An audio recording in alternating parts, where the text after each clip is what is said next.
recognizing a communist, physical appearance counts for nothing. If he openly declares himself to be a communist, we take his word for it. If a person consistently reads and advocates the views expressed in a communist publication, he may be a communist. If a person supports organizations which reflect communist teachings, or organizations labeled communist by the Department of Justice, she may be a communist. If a person defends the activities of communist nations while consistently attacking the domestic and foreign policy of the United States, she may be a communist. If a person does all these things over a period of time, he must be a communist. But there are other communists who don't show their real faces, who work more silently. Hey there, pretty lady! Hello everyone and welcome to This Week in Stupid for the 6th of September 2020. As usually, if you like this, please consider sharing it around on your social media because you are stronger than the YouTube algorithm. You, with your word of mouth, can carry this video much further than Google can. And also, if you really happen to like this, I wouldn't know why, but if that's the case, consider leaving me either a super chat or, heaven forbid, sign up to my Subscribe Star and get some buyer remorse from there. Now, as you guys know, I am a left-leaning, very progressive person that I am attracted to power. I love a lot of power, and I like to gravitate towards politicians that wield a lot of power. The type of people that do what they want, damn the consequences, and people that are just better than everyone else. Because I want to be like them. I have a lot to learn. So today I want to learn a lot from Nancy Pelosi. Nancy Pelosi, which has been in the news with a thing called Salongate. What is Salongate, you may ask? Well, apparently she was pictured without a mask in a hair salon. Both of these things seem to be banned in the place that she did it, so yeah, that was really interesting. Now, at first I admired her strength. I admire it. It's like, fuck you, I'm the lawmaker, but I don't make the legislation for me. I make them for you. You are the plebs. And probably she uses this logic. It's like, do you agree with this legislation? No. Then if you don't agree with it, why would you enforce it upon me? Right? Are you some sort of hypocrite? Like, if you don't agree with the legislation, then shut the fuck up. You obey it. I get to break the rules, right? But then she showed weakness. She showed weakness, and I stopped liking her that much. You see, she said that this was a trap. That the salon entrapped her. That it was a setup. Okay, I see what is happening here. I think it's best if I sing it to you. Do you want to make this into a musical? You want to make it? I'll sing it to you. All right, this is what happened. But a trap had been laid for the gypsies, and they gazed up in fear and alarm. So the moment she entered the salon, the trap was sprung. She was already entrapped. And it was over. It was too late by then. So there's two possibilities here, right? Number one, the fascists have invented the teleportation device. One moment, she was resting in her bed, sleeping in the comforts of her own home, and then wham, she's in the salon. All of a sudden, you know, where the bad things start to happen. It's like, why are you wearing a mask? It's like, well, I was at home. I didn't know you were going to teleport me here, you fascist. I think, though, the fascists have this because they also teleport people from Mexico into the United States, and then shit happens, right? Like the US border sneaks up on them and then starts doing bad things to them, like starts deporting them and arresting them and all of that nonsense. No, I'm telling you, it's the teleportation device, right? You teleport people into a place they shouldn't be. And then you're accusing them, like, horrible. The other explanation, which is a little bit more likely, is that she got outfoxed. She got outsmarted by the evil woman who owned the hair salon. If that's the case, I suggest that Nancy Pelosi steps down. Like, she needs to step down because she is not smart enough. She is a dum-dum. Let's put someone more smarter than her in charge of a nation. You know, like, smart people should be the ones that are governing. Like, for example, this humble hair salon merchant who managed, through her own intellect, to outsmart one of the most powerful people in the United States. You know, like, maybe she should get a job at the government, like the Secret Service, the CIA. I mean, my God, like, she is so good at outsmarting people. And we're talking about the Democrats here. They're a really clever bunch It's not easy to outfox a Democrat, right? I mean, the US president tries to do it every day, and he never can get away with it because the Democrats are ever so vigilant. Like, look here, for example. Donald Trump tweets CDC numbers. You know, data that comes from the Center of Disease Control of the United States. But the Hill is on the case, like, immediately. The jig is up. It's like, no, this is a conspiracy theory. Questioning the death toll. Because who needs doctors when you're as smart as a progressive person? Like, I'm telling you, if tomorrow I get an appendix, I'm going to go to the Hill in order to have it fixed. Like, I wouldn't go to doctors. Doctors spread conspiracy theories all the time. Like this chucklehead who works for the NHS and made a video where she had the absolute audacity to say that the virus is a load of bollocks because there are millions of cancer patients who have been delayed treatment in order to make room for the pandemic. And she's pointing out that there are more people dying of cancer right now, and it's a good thing that we live in a liberal, democratic society so the cops can lock her up. Lock her up! Right now she's under investigation, but hopefully she's going to be locked up because she is a menace!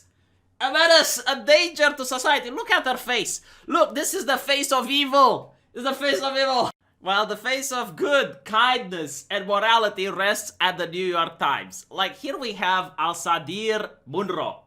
Do you know who Al-Sadir Munro is? It is a pediatric infectious disease expert. Look him up on Wikipedia, I'm not lying. Like, no, he's a pediatric infectious disease expert. And he tweeted, "I understand these are frightening times. Be reassured the risk to your children is lower than that of the seasonal flu. It's spread to the wider community we are concerned about, which hopefully can be controlled." Sounds like they are taking it seriously. And 40 minutes later, we have the brave champion of justice, keeping us safe, me and you, saying, "I respect your expertise, APC Munro." But this comparison to the flu is supremely unhelpful given the monumental COVID denialism we are all facing. In other words, dear expert, I know you're an expert, but shut the fuck up, we're trying to fearmonger here. I want you to panic. I'm a nurse, and I've been a nurse for 27 years, and the response to the pandemic has actually been President Trump's greatest achievement. He was the one that closed off all travel at the beginning of February. Do you guys remember what was happening in January? There were no other elected officials that were even thinking about COVID because they were busy doing their impeachment. Joe Biden, he was the vice president for 8 years. So why didn't they prepare for a pandemic? How dare you? Honestly, what is wrong with people? This is why society is collapsing. Why are people unable to tell the truth anymore? Like, why are they lying? The title of the article that CNN was trying to make was "Women Who Have Voted for Donald Trump and Are Now Regretting It." Why was that lady there? Why did she lie to reporters? You know what? I think it should be a crime. It should be like perjury, basically, when you lie to a reporter. Horrible. In other news, did you know that the full English breakfast is racist? I went to London once and I was eating that, and yeah, the food tasted different. Like, I thought it's because it was good, but I was unaware that I was eating racist food. This is why I'm on a diet right now, in order to get rid of the racism that I got from traveling to London. It's horrible. It's horrible. Stop eating the English breakfast and eat more soy products instead.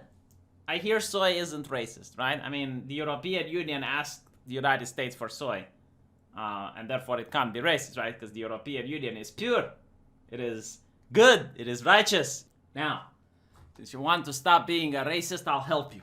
I will help you. And in your way to salvation, I will give you some wisdom from the Twitter. Listen to this. Dear white people, in interracial marriages, please stop saying you can't be racist because you have biracial children.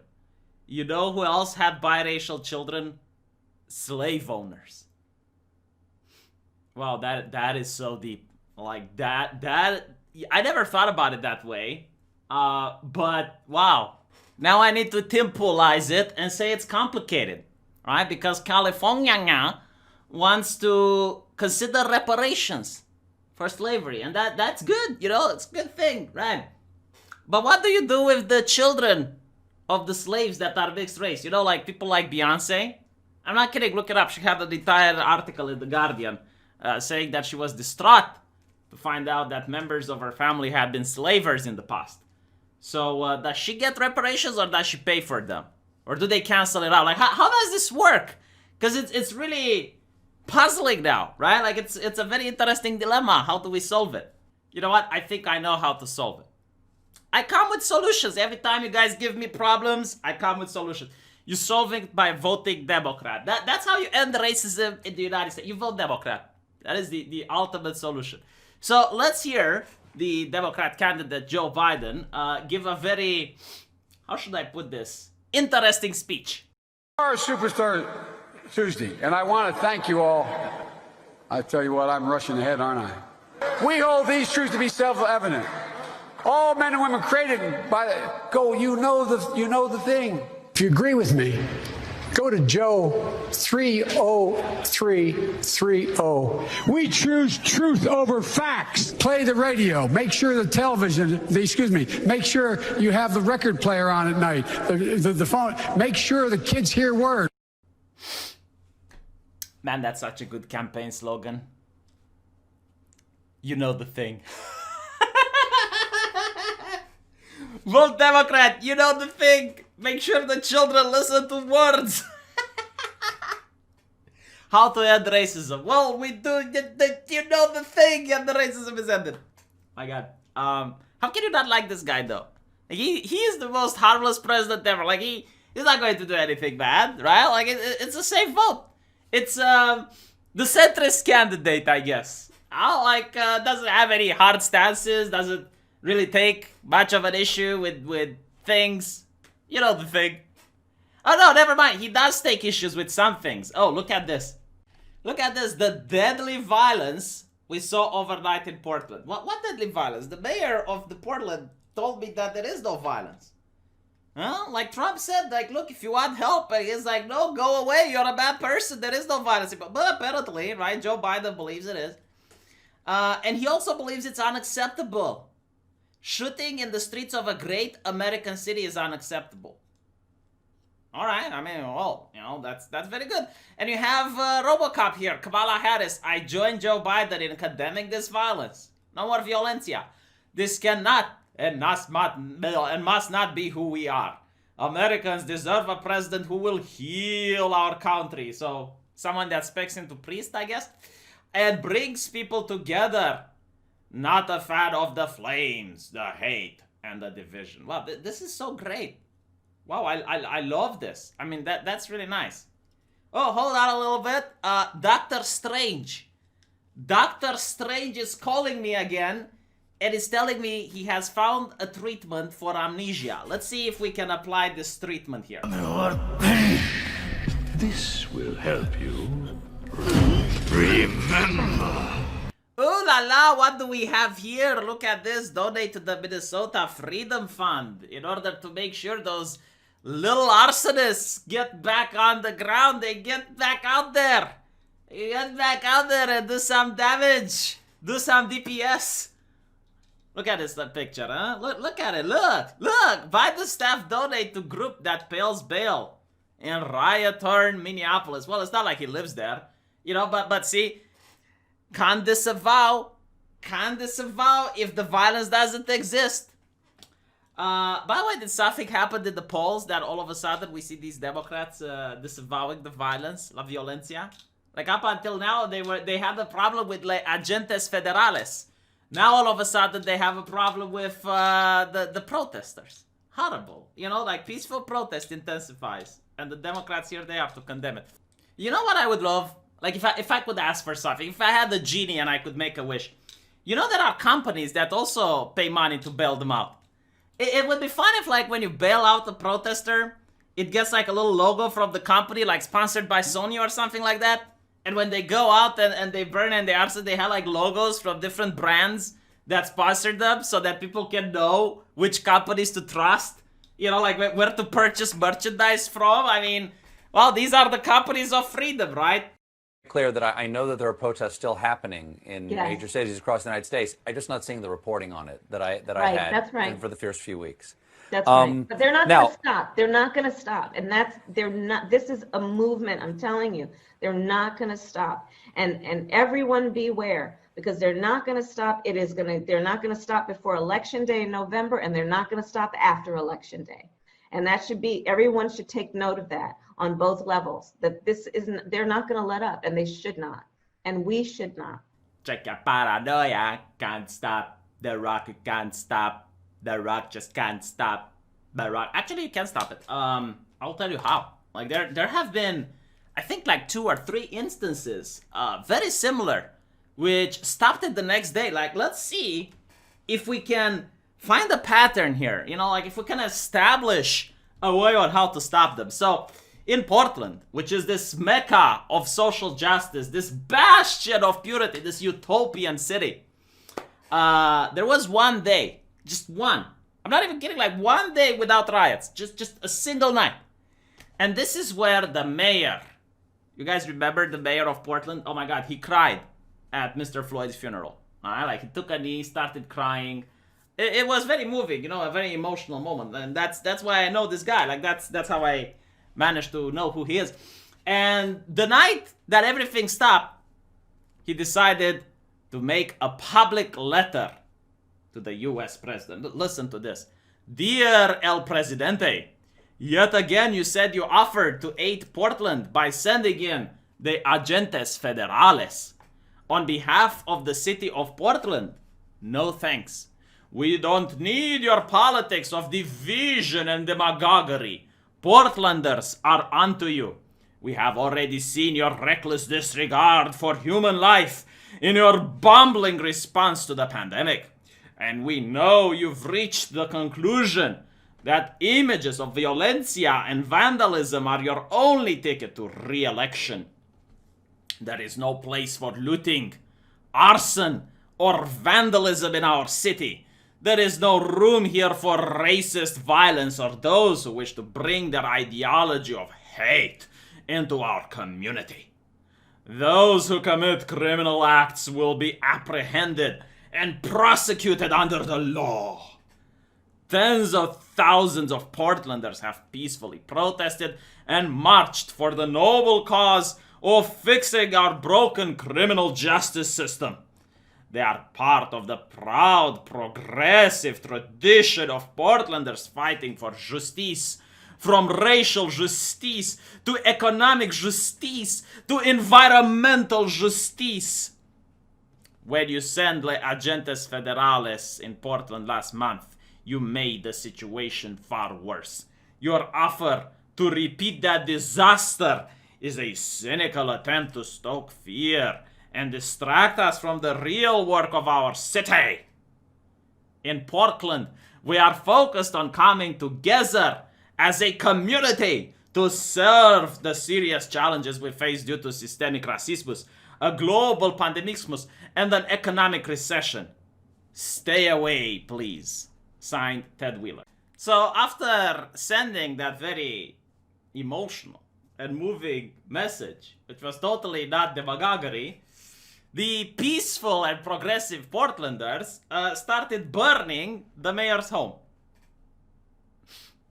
Do you know what happened? The next day, the peaceful protests were declared a riot and the police cleaned them up without the help of agentes federales. Isn't that interesting? Oh my God, where did I see that before? I think I've seen it somewhere. All right, with Chaz. Do you guys remember that? The moment they went to the mayor's home and started protesting, all of a sudden, the next day, poof, Chaz is gone. No more Chaz, chop chop. It's almost like there might be a little thread here. There might be just some, something that I can't get my mind. I'm not smart enough to put 2 and 2 together and figure out what the connection here might be.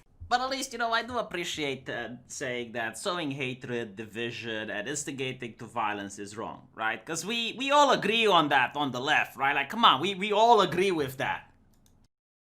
I just don't even know why there aren't uprisings all over the country, and maybe there will be. People need to start taking to the streets. This is a dictator. You know, there needs to be unrest in the streets for as long as there's unrest in our lives. Enemies of the state. Show me where it says that protests are supposed to be polite and peaceful. Do something about your dad's immigration practices, you feckless. When they go low, we kick. How do you resist the temptation to run up and wring her neck? The biggest terror threat in this country is white men, most of them radicalized right up to the right. I thought he should have punched him in the face. I said, even if you lost, he insulted your wife. Yes. He came down the escalator and called Mexicans rapists and murderers. He said, well, what do you think I should have done? I said, I think you should have punched him in the face and then gotten out of the race. You would have been a hero. I'd like to punch him in the face. I said if we were in high school, I'd take him behind the gym and beat the hell out of him. Punch some people in the face! When was the last time an actor assassinated a president? They're still going to have to go out and put a bullet in Donald Trump, and that's a fact. Look as his character is stabbed to death. Where is John Wilkes Booth when you need him? I have thought an awful lot about blowing up the White House. A Missouri state senator is under investigation by the Secret Service after saying she hopes President Trump is assassinated. I will go and take Trump out tonight. And if you see anybody from that cabinet in a restaurant, in a department store, at a gasoline station, you get out and you create a crowd. And you push back on them. And you tell them they're not welcome anymore, anywhere. And sadly, the domestic enemies to our voting system and our honoring our Constitution are right at 1600 Pennsylvania Avenue. They're not going to stop before Election Day in November, and they're not going to stop after Election Day. And that should be, everyone should take note of that on both levels, that this isn't, they're not going to let up, and they should not. If you think we're rallying now, you ain't seen nothing yet. Here's an awesome book that you should consider buying: A Riotous History of Uncivil Action in Defense of Looting. And what is one of the first things that this book teaches you? One of the main things, like when you open the cover, the scanning, uploading, and distribution of this book without permission is theft of the author's intellectual property. If you'd like permission to use material from this book, please contact permission, blah, blah, blah. Thank you for your support. So I'm a little bit curious. Like, what if someone breaks into the store and loots and steals this book? Is that okay? But like, if they break into the store, just take pictures of the book, then it's theft of the author's intellectual property? Is there a defense lawyer here? Like, I need to understand how this works, because this is a little bit complicated right now. It's being Tim Poolized. Now, it's time for the epic fail of the week. You see, a police officer hypnotized an Antifa member. And they were having, like, a very engaging conversation. They were actually getting, you know, to find some common ground. And during the conversation, the Antifa member, wanting to be better heard, like wanting to have a face-to-face with the officer, unmasks themselves. Like, do you guys want to see this? Do you want to see? I guarantee to you, it's beautiful. And like, it's a tear-jerking moment. It's like that Pepsi commercial, you know, when Pepsi brings a soda can and the police officer and the protesters make peace. It's really that. It's absolutely heartwarming. I've been times. Dead serious. I have no reason to lie. Dead serious. Oh, I got that. I got it. I was just getting comfortable. Take this before I lose. Oh yeah, that's not yours. Okay, yeah. Okay. Nothing illegal.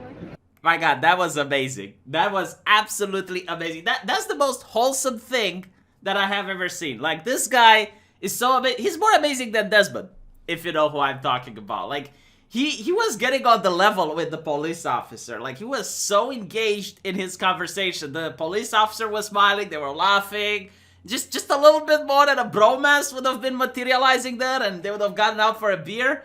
And the guy just forgets. He just forgets, and he takes out, like, the mask slips off.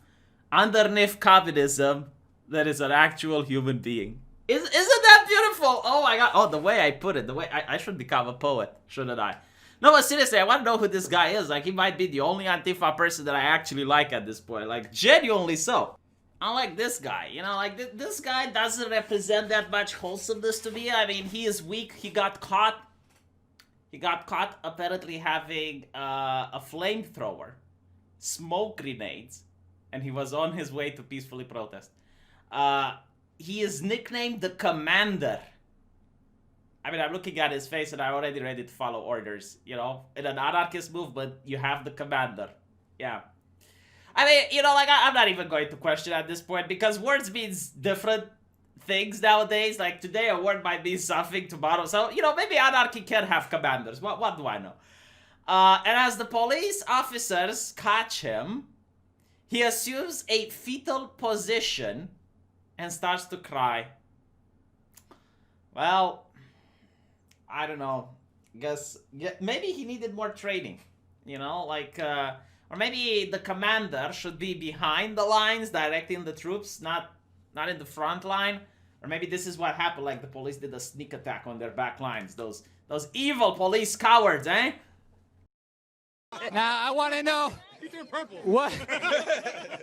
what were you telling those guys? Well, I was trying to get them to understand, like, just at first answer the question, because we would give him a question for him to answer, you know, because Donald Trump is racist. Well, how's he racist? That's it. He's been saying, I've seen him quoted saying some racist shit about black people. Like what? Nothing. You got nothing. You keep saying, oh, I heard him say this. I heard him say that. But you have no facts, though, bro. You got to come from some facts. That's it. Oh, and they just repeat it and repeat it. And so I'm like, look, just answer the question. But they can't answer the question because they have no facts on their side. They have no facts. They don't do any research. They don't do any type of higher learning when it comes to what they believe. All they know is what the media narrative tells them to believe, and that's all they parrot. The organization is fake. Like, I personally believe that the BLM movement is fake. It has nothing to do with advancing the lives of black people. They actually say they want to break up the family home. Exactly. Their main goal is to break up the patriarchal, like, nuclear family. They want the men removed out of the family, which is what Democrats want also. Exactly. If BLM really cared about black lives, why would it be solely isolated to incidents where a black life is taken at the hands of a white cop? That happens less than 1%. Come on. Now, wait. Now, I like to, like, equate this to, it's the same as if I was in a horrific accident. I have a massive head wound. I have a leg fracture and a scratch on my finger. And here come the first responders, and they want to tend to the scratch on my finger. And I'm telling you, what about the wound on my head? What about my fractured leg? Come on. That's what the BLM movement is. They're tending to the scratch on my finger, and that's not even what it's about. If you want to help us, let us tell you how you can help us. Yes. Don't come in and tell us how you want to help us, and don't tell me that I'm oppressed, because I'm not oppressed. I'm a black American. I'm a proud black American. I am not oppressed. I am not oppressed. I'm one of the freest persons on this world. Come on, kneel for no man. I only kneel to God. As you can see, no one has a privilege over me except for God. As you can see, black conservatism is the new punk rock. You know what I mean? We're the rebels. You want to be cool? Come join our cause, baby. One question: who are we voting for in 2020? Trump 2020! Ugh, what a novel concept. Can you imagine if activists would actually have to poll the community that they're doing activism for and then finding out what that community wants before they push for that activism? My God, what a world. Can you imagine that? I can't. No, the activist says, and then you have to do what the activist says. Like, it doesn't work the other way around. It's like you don't inform the activist informs you. And speaking of Marxism, look at this. Marxist professor. Alright, like, this is the person that is in charge of educating your children. She calls them riots. Why isn't she fired? Like, I have seen other professor calling them riots, and it's like, no, they're protests. You call them a riot. That's not politically correct. It's time for you to resign. For some reason, when a Marxist, like, this is why I should become a Marxist, you get away with so much shit. Like, it's unbelievable. But she says that the riots are rehearsals for a USA revolution. Yeah, I mean, cancel culture isn't coming for her. She definitely has the correct talking points, doesn't she? And speaking of cancel culture, I think this is for the first time in history that I have seen a person canceling themselves. I'm not even making this up. So, all of a sudden and out of the blue, this university professor comes out and says that she is a culture leech. African-American history professor at George Washington's University. admits she's been pretending to be black her entire career in an online confession. All right, and apparently for a lot of people, this was a bombshell. She said in the blog that she is white, Jewish, and was raised in Kansas City. No, but it gets better. Like, the more you read this article, you're crossing yourself. It's like, all of a sudden, you find Christianity and like, Jesus fucking Christ, you know, like, oh dear Lord, protect and save me. Like, what is going on with the world? A professor of African American history, by the way, like, legit question.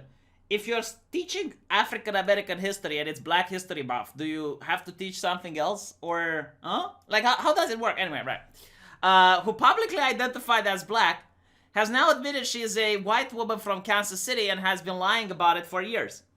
She revealed on Thursday in a bombshell that she lied about being black her entire career, admitted to deceiving her friends and colleagues. She was a deceiver. Like, my God, like, this has to be a person that has plus 100 in deception. I mean, when she created her character, she dumped, like, put all of her stats in deception. Like, look how she looks like. Look at her. All right, like, look at her face. And she goes around telling people she's black, and people go like, yeah, you know what? That sounds legit. Like, yeah, sure, why not? She adds, much power to all my siblings who are standing up. My black and brown siblings were standing. In an online bio, she says that she describes herself as an unrepentant and unreformed child of the hood. Child of the hood. Why is the hood always being glorified? No, seriously, like, I blame rap culture for this. I legitimately blame rap culture. You know, it's like when progressives blame video games for everything. It's kind of weird. It's like, why are you glorifying the hood? I grew up in the hood. The hood is not a nice place. There's nothing to glorify about the hood. People want to get out of the hood, believe it or not. But I suppose this helps with the deception, doesn't it, right? Didn't Hillary Clinton or what Democrat said that white people can't be poor, right? So therefore, white people can't be from the hood? Right? I mean, that's why people probably didn't disagree with her. But here's some more wisdom from the intelligentsia. Destroying property which can be replaced is not violence. Okay, so I guess Kristallnacht was a mostly peaceful night, right? I mean, colonialism, if you think about it, is not violence. You know, if you just take the land and you don't harm anyone, I suppose it's fine, right? Like, when you hear people complaining, oh, they stole our land, and it's like, well, yeah, but like, it's not violence, because it's just property, you know, it's just property. I mean, it can be replaced to find land somewhere else. Don't need exactly that particular land, right? I guess if they come back and try to attack you, then they are the violent ones, like they started it. You know, all those Indians dying from diseases that the Europeans brought, is their fault for not wearing masks. You know, like, I am so enlightened now by progressive ideology. You cannot believe. I'm like guru now. Like, I will go to sleep one night and I will wake up in nirvana. That's how enlightened I am by these people. But anyway, back to cancel culture. Now, this one was a little bit bizarre, I gotta say. I mean, I looked at it and I can't play you the clip because YouTube doesn't like the naughty word that's going to be used here. But this police officer, right, he goes into a bar and he tells a person that he needs to stop drinking because apparently, like, there was a law that says you can't drink after 10 p.m. or something. I don't know. But, like, he tells the person that he needs to stop drinking and leave the bar. And the person starts calling the cop the N-word, right? And he repeats it. So the cop says, stop calling me the N-word. And because the cop said the N-word now, by repeating the accusation, he got fired because he said the power word fired. Like, this was a little bit interesting. I've never heard about something like this, but I guess it's like, you know, when you're a kid and you play with Billy, and Billy says you should suck a cock. So you go to Bobby to rat on Billy, you go to snitch on Billy like a good little cop. Just go like, mommy, do you know what Billy said? It's like, what, dear? You said the word cock, and then the mom is like, language, Jonathan, what have I been telling you? And it's like, yeah, but Billy said it. Like, just because Billy said it doesn't mean you should repeat it. It's like, do you think you're as good as Billy? Is that what you think you are? Do you think you have the same privileges as Billy? Are you insane? Are you mentally handicapped? So yeah, I mean, this is how I can rationalize it. This is how I can explain it. Just because the person said it doesn't mean that you as a police officer get to repeat it. And finally, this is why I might get this video demonetized. If you're a YouTube moderator listening to this, trying to pass judgment whether or not this video gets demonetized, I understand. It's not you. It's corporate policy, huh? Is that how you call it? Corporate policy. Aren't I like the only YouTuber that speaks to you? Moderator from YouTube? Like, what other content creator? Please subscribe to me. Alright? If you're the guy reviewing my video, subscribe to me. I make good content. I make you laugh. Admit it. You're jiggling. You're jiggling right now. Anyway, right. So, you guys know there's a controversy now in the United States. There is Kyle, right? Kyle. The name of a 17-year-old, which shot 2 people and injured another. And then turned himself into the authorities. So the right-wingers, including the US president, are saying that that is self-defense. The left-leaning people are saying that that is a mass shootout. So now we have companies taking a moral stand in this. For example, this payment processor is saying today, Discover plans to terminate acceptance of a crowdsourcing merchant that is allowing fundraising for legal fees intended for the teenager who did bad things, which I can't say on YouTube because of the algorithm. The termination will occur without a proactive public announcement. I mean, you know, how else can we tell people how to follow the rules if we don't tell them what the rules are? Because there already have been media coverage of payment companies supporting the campaign, we anticipate the possibility of pushback from external audiences. While we are choosing not to reply on social media, we realize messaging conversations are different and therefore recommend the following response: messaging only. Discover does review acceptance with all the merchants we have a relationship with. Recently, we decided to stop acceptance. I can document your feedback to share with our headquarters team. And this has been verified because every single person that has messaged Discover has actually received this line. Furthermore, Facebook also took a political stance by removing a video posted by one Mark Dice that shows the 17-year-old offering help to a wounded protester in Kenosha and are threatening to delete his entire account. The video is now posted on the Twitter, and I want to point out that YouTube also is allowing Tim Pool to talk about this. Tim Pool had many guests and has talked about this subject extensively, so it seems that YouTube is the least censorious of the bunch. However, I like to point out that it seems that judges, courts, and juries seem to be redundant when you have Facebook, the big corporation that gets to decide if someone is a criminal or not before they pass trial. I mean, you know, innocent until proven guilty is just becoming the you-know-the thing. So in a way, you know, maybe it will save taxpayers more money if we don't have court systems. Maybe this is why in Portland the protesters were attacking the courthouse. Because who needs courthouses when you have Facebook? You know, it complicates things. Like, Facebook can just, bam, and they already decide guilty, innocent, because it speeds things up. It gives people the right to an expedient trial. Who needs lawyers and judges? It's like, oh my god, that's so old-fashioned. Like, don't you want to live in a society where you don't have to think, you don't have to worry? The Zook has you covered. Right. How long was this?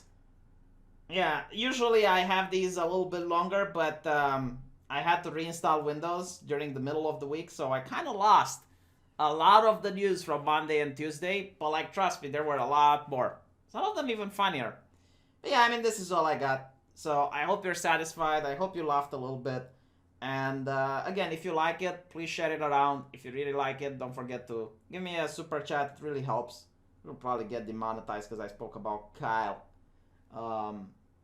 Yeah, so enjoy, and hopefully, if everything goes well, I will see you guys next week, same time.